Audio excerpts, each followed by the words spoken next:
find out whatever it is that makes them confident and use that confidence. Be proactive and don't be afraid to ask questions. Don't be afraid to go seek help when needed. But open up your mouth. A closed mouth does not get fed. So whether you or somebody who's going straight to the workforce, and you got to ask a question to your supervisor, and you got to be not aggressive but proactive about it. Whether it's you have to go to office hours to meet a professor, and you didn't get a grade that you wanted, so instead of you giving up, you're going to go seek support and get the necessary support you need to do well on that assignment. We just think that being proactive, knowing how to communicate, right, and knowing how to open up your mouth is really a tool that doesn't get spoken about a lot. It's such a critical tool. I mean, with gold teeth in my mouth and all, my first week at UC Davis, wearing a beanie, I'm pretty sure I was every stereotype on the planet, but it didn't matter because I was a confident stereotype, and I got the help that I wanted, so none of the other stuff really mattered. So I think that confidence is huge. If our kids are confident about who they are, and then I think that they can do whatever they want to accomplish as long as they know who they are.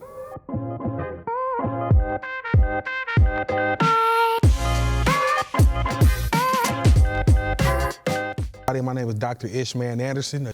I'm a current professor of criminal justice studies at San Francisco State University, and I'm also the founding executive director of My Other Brother MOB, which oversees the wraparound support services for Castleman High School football program. For many youth that come from the inner cities, from the hood, me, myself, I'm from West Oakland. I went to McClimbus High School, and I'm a product of a grounding that earned a football scholarship to college. And for me, especially somebody who really grew up in a single-parent household. My dad was in my life, but my mom raised me in West Oakland. I learned structure, I learned discipline, and I learned camaraderie and how to persevere through pain and all these things you get from being an athlete. So especially for really young black youth, or youth of color in general that come from these type of communities, sports is sort of a way where we're able to get that sort of engagement, to get that structure, get that discipline. And oftentimes, and I always joke with my friends, I always say that football and basketball coaches are like the new revolutionaries in our generation. The reason why is because who else can engage mass levels of young black male youth than a coach of football or basketball? We deal with mass levels of youth day in and day out. So just that structure piece that comes from being an athlete is huge, and you learn so many life lessons by being a football player in general. Seeing is believing for our youth, right? When they see someone who's a spitting image of themselves, a shell of themselves, or not a shell, I should say, but more so of a spitting image, it makes them believe in themselves more, right? So when they see someone like a Philip Jones or Edward Washington or a Principal Scott or Teacher Tatum and all those guys, people who come from similar communities as them, not just by race, right, but based off culture and class, but they see them being successful and, and thriving in society. It shows our youth that, wow, we can do it too, and we just have to sort of do the things that they did, which is work hard and also stay true to who you are. So I think that seeing these people here at Castleman, the type of staff that we have here, is extremely critical, because as I mentioned before, seeing is believing, right? And when they see others who come from that background doing it, then it encourages them to also do it too.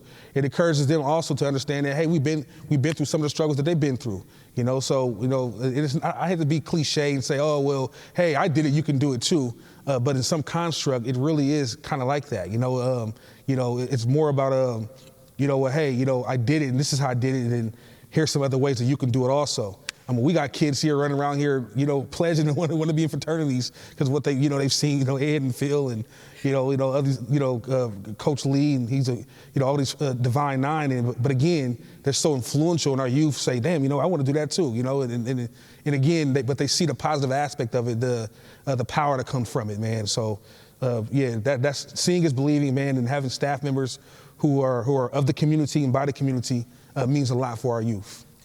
Culture is everything. Now, somebody who come from the hood, who went to Mac, which they call it a hood school, but it's a great school.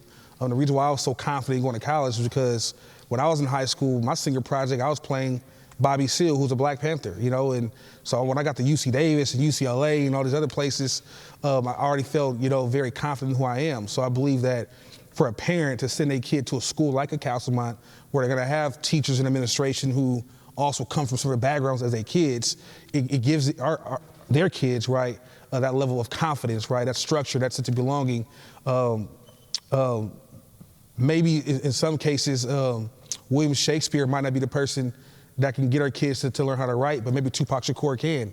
And our staff members understand who Tupac is, and they will be the type of staff who say, yeah, I can validate the way you're learning as a kid, right? Because our staff come from that experience too.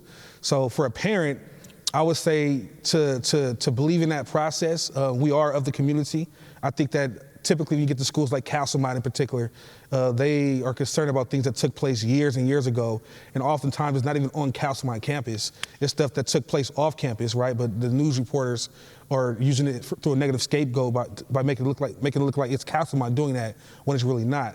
One thing that I learned from Coach Ed and Fields is that the game changer is the parental involvement. Okay, so whether it's a private school or it's a public school, if the parent is involved in the kid's education, the kid has a better chance of being successful. And I would go on a limb and say that at least if that parent's involved and they come to a Castlemont, not only are they more likely to be successful, but they're more likely to be successful in a way that keeps their identities intact, right? Whereas if you go to a private school, you're gonna have a lot of teachers that may not look like you or come from your background, and they may not understand how our kids learn in particular. We get so many kids that come to Castlemont that are bounce backs. We sent them to the Bishop O'Dowds and all these private schools and all these uppity sort of schools. And then when these kids get suspended and get kicked out and get 0.1 GPAs, then they send them to Castlemont, of course, right? And then we have to sort of, put the cape on here and do what we got to do. But we're saying that, right? Castlemont is the first choice. We shouldn't be the last. We're the first choice. You get what I'm saying? So, yeah, and again, it's just all about the empowerment piece and being grounded in culture.